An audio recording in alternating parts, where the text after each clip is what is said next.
mentioned you didn't do the workout today because you just worked out. Do you have to change your schedule because you're fighting during the daytime as opposed to 10 p.m., 11 p.m. at night? The schedule's a little different. I didn't have to do too many late workouts anyways. Usually I do. My last workout starts around 2, so this'll be perfect. My body feels good. It's adapted to this time. And a fight's a fight. It doesn't matter if it's at 12 a.m. or 3 p.m. I'll come and fight. When was the last time you fought like midday? Can you remember? No, it's been a while for sure. Colby's been relatively respectful to start, then he started getting a little more chirpy. Does any of it even get to you? No, I don't really pay much attention to what everyone's saying. Have a hard enough time just focusing on myself, getting myself ready. It's a tough task to go in every day, work hard, grind away, be a father, be a husband. Those are the things I try to focus on, how I can grow and get better. So it doesn't really matter what anyone else is saying. Do you buy into any, I don't know if you want to call it a gimmick or a character or a persona, but do you buy into any of what he does? I don't pay attention to much of what anybody does, so other than myself. So people can do whatever they want, and more power to whoever, however they want to act. It's up to them. But I'm just going to be me and worry about myself, stay in my own lane, and work. You've trained with him before. What's your recollection of your first meeting with him? I mean, he's a good wrestler, a guy who's willing to grind, a guy who's put in a lot of hard work, and he's learned a lot, and he's a good fighter. Do you enjoy fighting a former teammate, or how do you feel about that, fighting somebody you used to train with? It's a fight. I'm a professional. I've been doing this my whole life, fought a lot of guys, and it's just another day, show up and compete and do what I've done my whole life, which is train and then fight. It's who I am. So most of the talk about him is usually surrounded about what he says, but as a fighter from a skill set standpoint, where is he most dangerous? What challenges do you think he presents to you? He likes to push a good pace, comes with a lot of different strikes, kicks, just stays really busy and grinds away. He's a good wrestler too.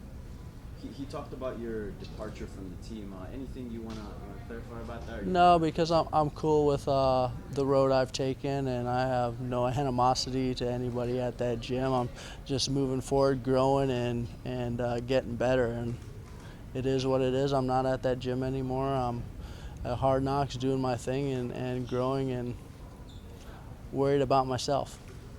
Why did you ultimately decide to go? Because I felt like going like a grown-up. Robbie, you mentioned so much about learning and growing, and it's just it seems like you have so much focus on training and just always wanting to get better. Is the day that that passion stops, the day that you're done with fighting, the day that I feel I can't grow anymore, I don't want to grow anymore? Yeah, for sure. That's what the name of the game. If you're not growing, you're not getting better, then this game's going to pass you up. But as long as I'm willing to grind and compete with these young cats and work hard or harder than these guys, then I'm going to keep going. My mind's good, my body feels great, and it's what I love to do. I think redefining it used to be a 40-year-old fighter was like something.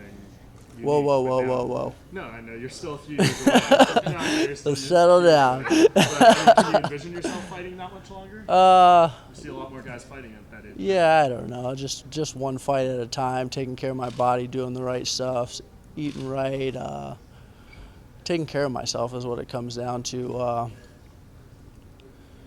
I enjoy what I do, and I'm going to do it as long as possible. Hey, Robbie, it's obviously after Saturday's, you thought about the Askren rematch? No, I haven't talked about that or thought about that since the fight, and I think it is what it is. Moved on. You can't go back in the past and hold on to those things. You gotta learn and grow and move forward. It's not going to affect me any, so I just keep moving. What do you learn from a fight like that? I mean, you obviously, a lot of people feel it shouldn't have been stopped. Some people do believe. I mean, what can you take away from a fight that maybe shouldn't have ended that way? Well, it's just putting yourself in those positions where Herb had to make the choice is really what it comes down to. I put myself in that position with, obviously, Ben did some good stuff there, and Herb did what he thought was right at that moment. So it's how did my body feel? How can I get better from the little bit of fighting that we did? And that's what I did. I focused on all the stuff that I could get better at and just kept grinding away. What do you make of the Masvidal knockout over him? Oh. I mean, for one side, I'm sure you can appreciate a knockout that spectacular and just maybe, Oh, yeah, I'm very excited for Masvidal. He's been fighting for many years, stand-up guy. I fought on many cards with him, trained with him. I'm excited for him. Yeah, it's good to kind of see him get that shot. Yeah, I mean, he's been grinding for a long time, fought a lot of really good fighters, and he's a true fighter, and no nonsense, just comes to fight every time. Just like you. Out of all the obligations that require a fight, the training, the dieting, the weight cutting, is doing media the least enjoyable for you? No, it's not bad. I would say the weight cut's not fun anymore, but this is easy because I control this shit. Yeah. So, Arena thought going back to 185, you mentioned the cut's not great. No, the cut's not bad, but it's never fun. So, no, this 170 is good for me, and I feel good. Does the idea of playing spoiler for Covington's title shot play into your game plan? No, I don't really focus on those things. A fight's a fight. I'm trying to win. You don't get extra motivation by taking something away from somebody. I'm motivated to fight and compete. It doesn't matter where he's going, it matters where I'm going. All those other things are just like media talking points and bull. I'm going to go out there and fight my hardest. That's what I do. Bring up one more since it's a media talk point. It seems like Donald Trump Jr. will be cage side. That's like kind of what Colby's doing. What do you think of that? What? It seems like Donald Trump Jr. is going to be there for the fight. It doesn't really affect me at all. I mean, it doesn't matter if there's nobody there. I'm coming to fight.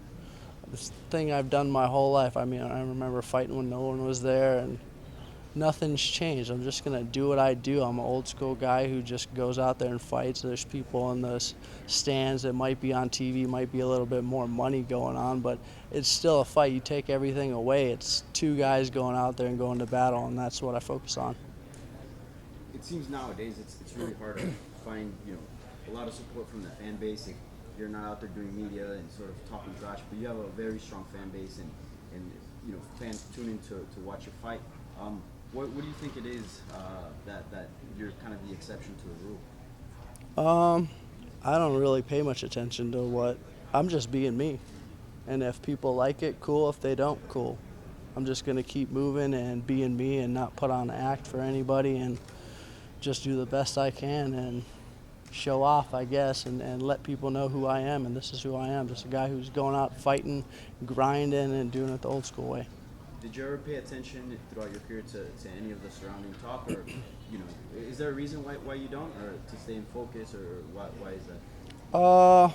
Well, you really can't control those things. You can't control what other people are saying. Everyone likes this hoopla, but all this stuff really doesn't matter. It matters the work you put in, the heartache, the freaking how you ate, how you prepared, your training partners who helped you. Those are the things that matter. It's not what I say about this guy or that guy and what this person's wearing, that person's wearing. It doesn't matter. You just freaking work out and you show up and you fight.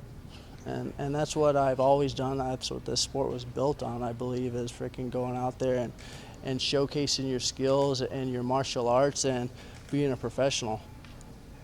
We talked about maybe playing spoiler for Colby, but what's your take on the title picture as a whole? I mean, you've got Colby, you've got Leon Edwards, you've got Masvidal. Do you think maybe a big performance and you can kind of leapfrog, because it seems like at least 3 or 4 horse race? Yeah, there's a lot of guys out there, and I can't pay attention to those kinds of things. You never know what's going to happen. You never know what Dana's going to do. Lots of good guys out there, a lot of opportunities for people, and all I can focus on is Saturday. That's it. Simple.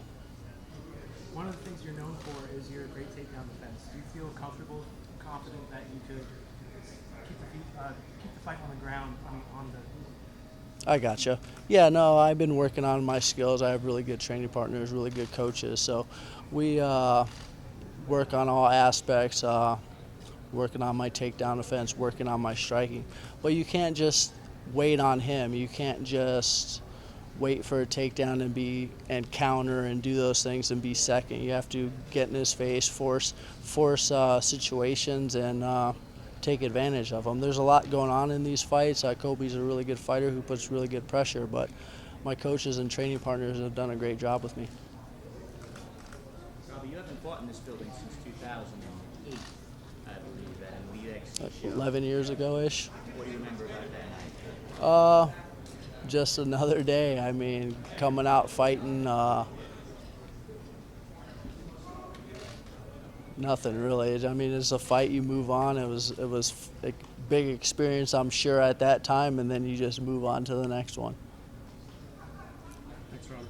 Yep. Thank you.